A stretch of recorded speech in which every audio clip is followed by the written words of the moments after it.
Hi everyone, Skip the End here, back once again for another collection update video. I've got quite a few things to show you, and it's only been like a month since my last one, but I'm going to get started now. The first thing I want to talk about is I actually went on a little trip to Carmarthen in Wales to visit a couple of friends of mine, and one of my friends got me this rather nice t-shirt, which is pretty apt for me if you know if you know me quite well. But also I got a couple of games that I'm going to show you in a moment. Including in those is all the games that I bought from like various sort of CXs with because I had like a voucher for. Three vouchers totaling over sort of like £100. So I'm going to show you what I bought first of all. This was the one in Basildon, I believe it was, and it was a Wii U Pro controller along with the charger. I've got a lot of the classic ones, you know, where you sort of hook it up to the Wiimote, but not an actual sort of Wii U Pro controller. But very happy to have this. I played a lot of games like Zelda Wind Waker HD on this, and it plays really nice actually. So yeah, very good controller. Also, I think this was either Basildon or Brentwood, I can't quite remember, but a few weeks ago I bought a couple of other games like with another voucher, and I decided to go with first of all Dishonored Definitive Edition. I never really got into Dishonored on the 360 when it first came out. I don't know what it was. I don't know if it was like the look of the game, the fact that I was trying to go like really stealthy and try not to kill anyone, and I just wasn't having the best time of it. But I thought with the sequel coming out, I thought I'd give it another shot, see if my mind's changed a few years later. But it's not a bad looking game. I just felt the design at the time just felt kind of weird to me. I don't know why. But a lot of people like this, and I'm going to give it another go. Next is Xenoblade Chronicles X. Is this the sequel to Xenoblade Chronicles on the Wii? Which was very sought after at the time. I know it took a lot for me to get my own copy of the Wii. This one, not as well received from what I've heard, but I thought I'd get this one as well. I still haven't really sort of played much of Xenoblade Chronicles, so it might be a while before I get to this one. And finally, because a lot of my friends were sort of going on about it for a while, and that is Super Mario Maker. I've watched a lot of YouTubers play this one, and it just looks really fun, and some of the levels people have created from this is pretty unbelievable what they've done. So I can't wait to sort of jump in and see what else is out there on this. And these were the ones I got in Carmarthen. Yeah, it was Carmarthen, and I was a little bit surprised by like the lack of options. So eventually I went with these three. First one is God of War 3 Remastered. Now I love God of War 3. I think for me it's my favourite out of all of them. I mean, I love the first one when it came out. The second one, not great. I mean, no, it was good, but the kind of the puzzles in that game kind of really sort of slowed the game down pacing wise. So it wasn't. I kind of preferred the first one in that regard, but this one totally knocked it out of the park. Absolutely brilliant. The ending was a kind of iffy, but other than that, just looked amazing, plays amazing, and I'm sure it's it's just as good as on the PS4 version.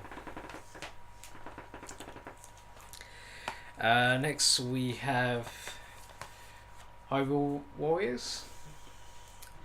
Now I wasn't massively interested in this at first because it's basically Dynasty Warriors with like a Zelda skin. I've already played Dragon Quest Heroes and really enjoyed that. So I thought I'd give this a try because there were certain Wii U games I was looking for and I couldn't really find any that I sort of wanted at the time. So I decided to go for this one rather than nothing. So yeah, if it's anything like Dragon Quest Heroes, then I'm sure I'll enjoy it. Hi there again. Sorry about that. I just had a really sort of bad sneeze, so I just had to cut the video short. And the final game that I got at Carmarthen was Devil's Third. Now again, I didn't really have a lot of choice of like Wii U games in Carmarthen, but if you've seen Game Grumps LP of this so far, they've only done 7 parts, but every part is just hilarious. Just listen to Aaron and Tony do like Russian impressions. Just it never gets old. It really never gets old. And I like a lot of people want them to continue with this playthrough of this. I know it's a sort of third person action shooter. It's not like the best designed game. It doesn't look the best, but it looks fun enough, and it's a bit of a sort of cult hit on the Wii U. So I thought, and it was fairly cheap. I think it was like £12. So for that price, I thought, why not give it a go.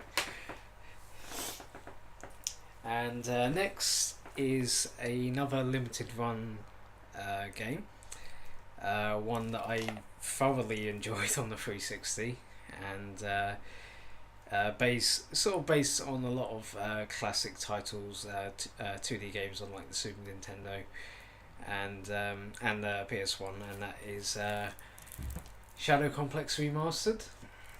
Now, if you played Super Metroid or Castlevania Symphony of the Night, things like that, you'll be very much at home with Shadow Complex. You play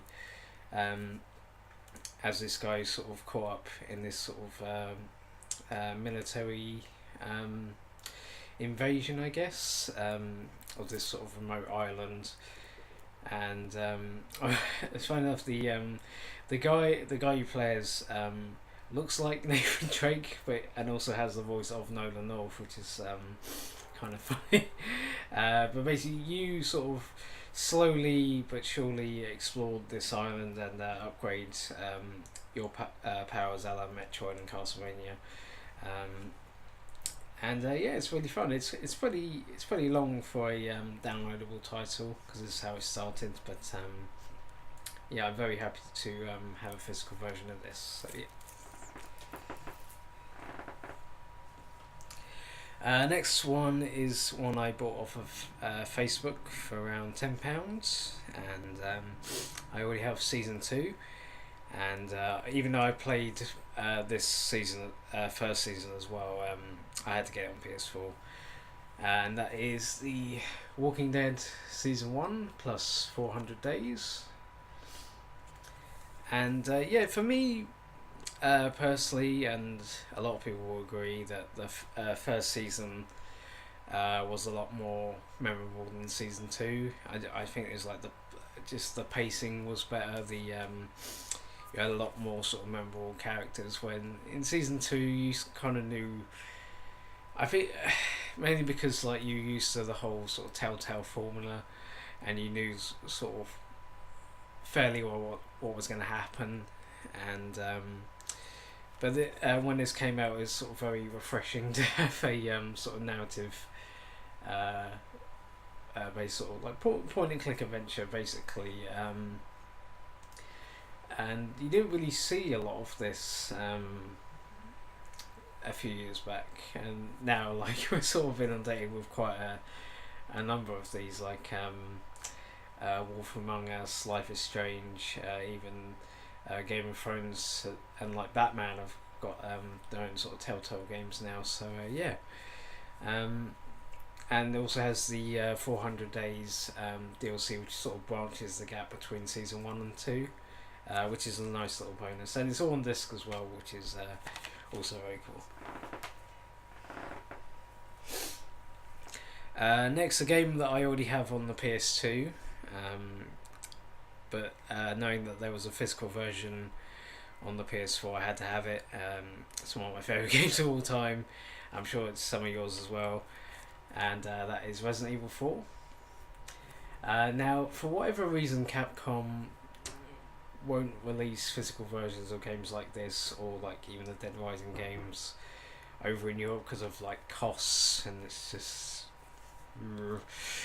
so but luckily on eBay you have UK sellers who have like copies of this game, for example, on the sale for like around sort of like the £20 20 to sort of £22 mark, which is quite good. I think I got like this for sort of $20.99, which is only like a fiver more than the digital release, so I'll happily take it for that price. But yeah, it's a third person action, sort of still has the survival horror elements, but not so much as before. It's kind of the game that sort of reinvented Resident Evil for like the short term at least, but then in the long term kind of became its downfall. But I feel if games like this, there wouldn't be games like the Gears of War franchise, for example, along with like many others with like the over the shoulder camera, which was pretty revolutionary at the time, and yeah, it still holds up really well today, and definitely one of the best games you will play, and has a lot of replay value as well. So yeah. Alright, down to the last two. Actually, first of all, I'm going to show you. I did actually go out and buy an amiibo, and it's this one, Luigi. Now, because I thought this, I'm not going to go out and be like, oh, I'm going to buy every single amiibo. No. I actually was going to buy this for visiting my friend in Wales. He had a copy of Mario Party 10 on the Wii U, and he asked me to sort of try and sort of find an amiibo, so I got this one, and in the end we didn't play it anyway. But I'm still happy to have one. It sort of goes nicely with my little figures just back there. So yeah, it'll definitely have its place on the shelf. And the last two. First, these actually came out on the same day. I actually got these both at the same time from Amazon.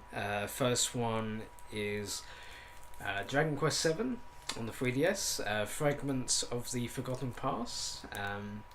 Now I believe this originally came out on the PS1. I don't know. I don't believe it got a PAL release. I think it came out in Japan and the US. But yeah, really happy to own this. Actually been sort of redesigned for the 3DS, like all sort of animation and everything looks much more cleaner, much more prettier now. And yeah, I've never played it. I played a fair bit of Dragon Quest 7, Dragon Quest 8, and also have beaten Dragon Quest Heroes, which I mentioned earlier. So yeah, looking forward to finally sitting down and play this. I know that this is a very long game, sort of like around the 100-hour mark, so I'm not going to be in a hurry, but yeah, very happy to own this. And I also can't wait for Dragon Quest 8 on the 3DS, so that's going to be awesome. And finally, a collection. The first game in the series is one of my favourite games of all time. The other two aren't bad either, and that is the BioShock collection. Now, as I said, the first game, one of my favourite games of all time, is actually the reason that I bought a 360. back in 2007. I actually entered a competition where you could win like a copy of Bioshock, and I said like if I won it, I would get a 360, and yeah, that's what happened.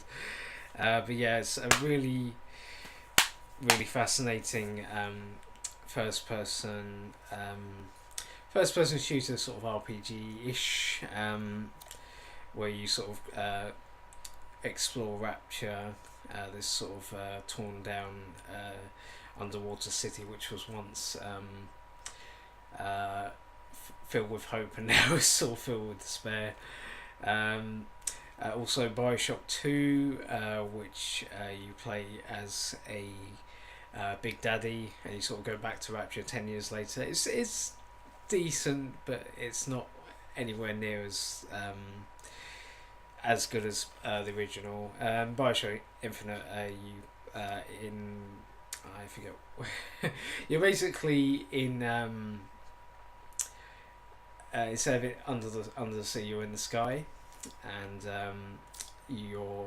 it's set in Colombia, I believe it is, and you play as Booker DeWitt, and he's on a quest to find this girl, and that is also a good game too. But for me, it felt kind of linear compared to the original Bioshock, so for me, not as good, but still great. And it comes with all the DLC that was released for every single game, so that's an added bonus. And yeah, that is it from my collection update video. Hope you all enjoyed it. This is Skip the End, and I will see you again soon. Take care, everyone.